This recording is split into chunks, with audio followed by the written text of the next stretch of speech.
तो इस वीडियो में फिजिक्स के क्वेश्चन करेंगे साइंस के, जो कि आपके राजस्थान पुलिस कांस्टेबल एग्जाम के लिए इंपॉर्टेंट हैं। तो वीडियो स्टार्ट करने से पहले आप लोगों से एक बात कहना चाहूँगा कि जिन दोस्तों ने चैनल को सब्सक्राइब नहीं किया तो प्लीज़ चैनल को सब्सक्राइब कर लीजिएगा और पास में जो बेल आइकन होता है उसको भी जरूर दबा लें, ताकि आने वाला टाइम में आपको वीडियोज़ की नोटिफिकेशन टाइम टू टाइम मिलती रहे। चलिए स्टार्ट करते हैं आज का वीडियो। तो गाइस देखिए, आज के सेशन में पहला क्वेश्चन है कि मात्रकों की अंतर्राष्ट्रीय पद्धति एसआई जो है पद्धति लागू की गई थी। ऑप्शन बी, वर्ष 1971 में लागू की गई थी।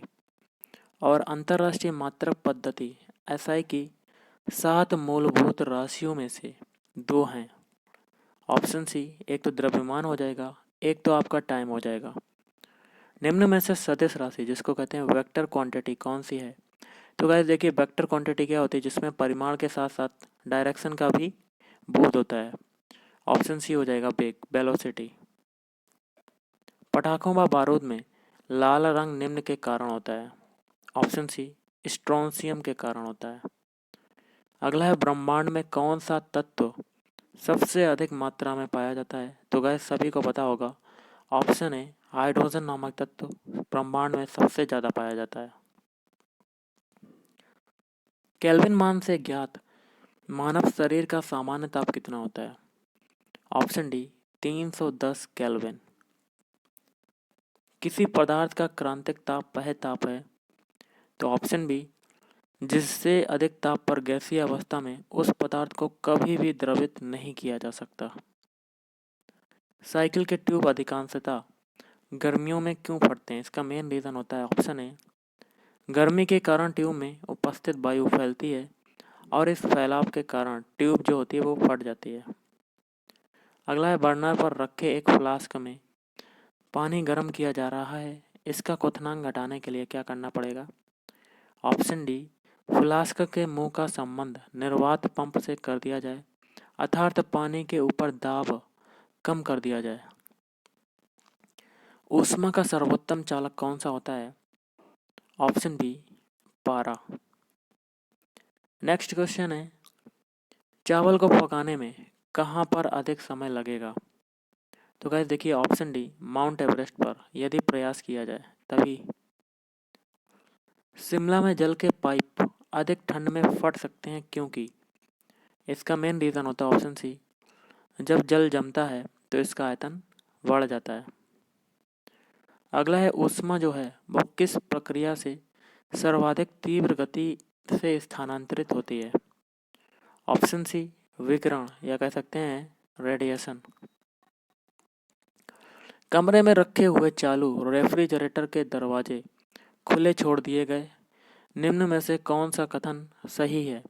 ऑप्शन सी, कमरा जो है वो धीरे धीरे गर्म हो जाएगा।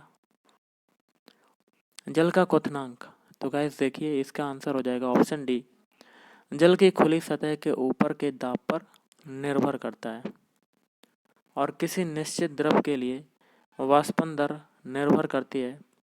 ऑप्शन डी, उपरोक्त सभी कारकों पर, मतलब द्रव के ताप पर, द्रव की खुली सतह के क्षेत्रफल पर और वायु के ताप पर। यदि जल को 10 डिग्री सेल्सियस से 0 डिग्री सेल्सियस तक ठंडा किया जाए तो क्या होगा? ऑप्शन ए, जल का आयतन 4 डिग्री सेल्सियस तक तो कम होगा फिर बढ़ेगा। अगला क्वेश्चन आपका है, यदि वस्तु का ताप धीरे धीरे कम किया जाए तो उस वस्तु के पदार्थ की विशिष्ट ऊष्माधारिता पर क्या प्रभाव पड़ेगा? ऑप्शन सी, अपरिवर्तित रहती है। पूर्ण आंतरिक परावर्तन तब होता है जब प्रकाश जाता है। ऑप्शन ए, हीरे से कांच में। यदि लेंस द्वारा देखने पर अक्षरों का आकार छोटा दिखाई देता है तो वह लेंस कैसा होगा? ऑप्शन डी, अवतल लेंस होगा। गाइस आपका अगला क्वेश्चन है, एक रेडियो दूरदर्शी टेलीस्कोप में क्या होता है? ऑप्शन डी, उपरोक्त सभी, मतलब ऑप्शन ए, उच्च कोणीय विभेदन क्षमता होती है और परवलयाकार डिश एरियल होता है, ग्रहों तथा तारों की जानकारी अधिक विस्तार से देता है। अगला क्वेश्चन है, कुछ परिवहन वाहनों में अतिरिक्त पीली बत्तियां होती हैं, ऐसा इसलिए होता है क्योंकि? तो गाइस इसका आंसर होगा ऑप्शन सी, पीला प्रकाश कोहरे को भेज देता है जिससे सड़क साफ दिखाई देती है, अतः कोहरे वाली रातों में पीली बत्ती काम आती है। अगला है निम्न में से किस रंग का अपवर्तनांक सबसे अधिक होता है? ऑप्शन सी पीले रंग का। अगला क्वेश्चन है आपका, प्रिज्म द्वारा निम्न में से किस रंग का विचलन अधिकतम होता है? ऑप्शन ए बैंगनी रंग का। और निम्न में से किस विद्युत चुंबकीय तरंग की तरंग दैर्ध्य अधिकतम होती है? ऑप्शन बी अवरक्त या इंफ्रारेड। लाल प्रकाश नीले प्रकाश से भिन्न होता है, इसका मेन रीज़न क्या होता है? ऑप्शन बी तरंग दैर्ध्य में। यदि सड़क पर खड़े हुए व्यक्ति का अपने सामने लगी हुई शीशे की खिड़की में अपना प्रतिबिंब बड़ा दिखाई देता है तो वह शीशा, इसका आंसर हो जाएगा ऑप्शन सी अंदर की ओर उत्तल है। अगला है, प्रोफेसर रमन के जिस कार्य के लिए उन्हें नोबेल पुरस्कार प्रदान किया गया था उसका संबंध किससे था? ऑप्शन बी प्रकाश के प्रकीर्णन से है। लेसर एक युक्ति है, तो गाइस इसका आंसर होगा ऑप्शन सी कला संबद्ध प्रकाश का उच्च तीव्रता का पुंज या कह सकते हैं बीम उत्पन्न करने की। अगला है, दांत के डॉक्टर का जो दर्पण होता है वो कैसा होता है? ऑप्शन बी अवतल दर्पण। होलोग्राफी है, तो होलोग्राफी क्या है? ऑप्शन ए किसी वस्तु के त्रिविमीय प्रतिबिंब को उत्पन्न करने व रिकॉर्ड करने की तकनीक। प्रकाश तरंगों के वायु से कांच में जाने पर जो चर प्रभावित होते हैं वे हैं ऑप्शन डी तरंग दैर्ध्य और वेग। हम प्रतिध्वनि कैसे सुनते हैं? तो गाइस इसका आंसर होगा ऑप्शन ए ध्वनि तरंगों के परावर्तन के कारण। ध्वनि प्रबलता को मापा जाता है, तो ध्वनि प्रबलता को किससे मापा जाता है? ऑप्शन सी आवृत्ति से मापा जाता है। अगला है, चमगादड़ अंधेरी रात में उड़ती हैं और अपना शिकार भी करती हैं, इसका मेन रीज़न क्या होता है? ऑप्शन डी वह पराध्वनि तरंगें निकालती हैं और उन्हीं के द्वारा निर्देशित होती हैं। कहा जाता है कि जब तानसेन गाता था तो खिड़की के कांच या कांच के गिलास के टुकड़े टुकड़े हो जाते थे। यदि ऐसा संभव भी हो तो वह ध्वनि के किस गुण के कारण होगा? ऑप्शन सी अनुनाद के कारण। निम्न में से प्रतिचुंबकीय पदार्थ है? Option B bismuth. निम्नलिखित में से किसकी प्रकृति अनुचुंबकीय है? Option C oxygen. प्रत्यावर्ती धारा को दिष्ट धारा में परिवर्तित किया जाता है। ऑप्शन ए दिष्टकारी या कह सकते हैं रेक्टिफायर द्वारा। अगला है, हार्ट्ज निम्न में से किसका मात्रक है?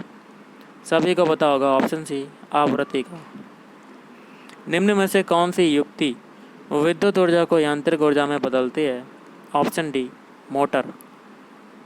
अगला है, प्राचीन वस्तुओं की आयु ज्ञात करने के लिए प्रयुक्त रेडियो धर्मिता वाला तत्व कौन सा है? Option A carbon 14। अगला है, एक ट्रांजिस्टर का प्रयोग किया जाता है? ऑप्शन डी प्रवर्धक के रूप में। देखिए आपका अगला क्वेश्चन है, थोरियम को विकिरण द्वारा बदला जा सकता है? ऑप्शन बी प्लूटोनियम में। ट्रांसफार्मर के क्रोड या कह सकते कोर बनाने के लिए निम्नलिखित पदार्थों में से कौन सा अधिक उपयुक्त होता है? ऑप्शन ए नर्म लोहा। एक शक्तिशाली चुंबक, तो इसका क्या होगा? ऑप्शन डी कुछ पदार्थों को आकर्षित करता है, कुछ को प्रतिकर्षित करता है। और कोबाल्ट 60 साधारणतः विकिरण चिकित्सा में प्रयुक्त होता है क्योंकि यह उत्सर्जित करता है। तो ऑप्शन सी गामा किरणें, गामा रेस। नाभिकीय रिएक्टर के निर्माण में निम्नलिखित तत्वों में से कौन सा एक अनिवार्य है? तो ऑप्शन सी जर्मेनियम। क्रिस्टल की आंतरिक परमाणुवीय संरचना का अध्ययन करने के लिए प्रयुक्त की जाती है? ऑप्शन ए एक्स किरणें। और आज का लास्ट है, ट्रांजिस्टर बनाए जाते हैं? ऑप्शन सी मिश्रित अर्धचालक से। तो गाइस आज के इस वीडियो में इतना ही। अगर आपको वीडियो पसंद है वीडियो को लाइक करें, शेयर करें और चैनल को भी सब्सक्राइब करें। Thank you.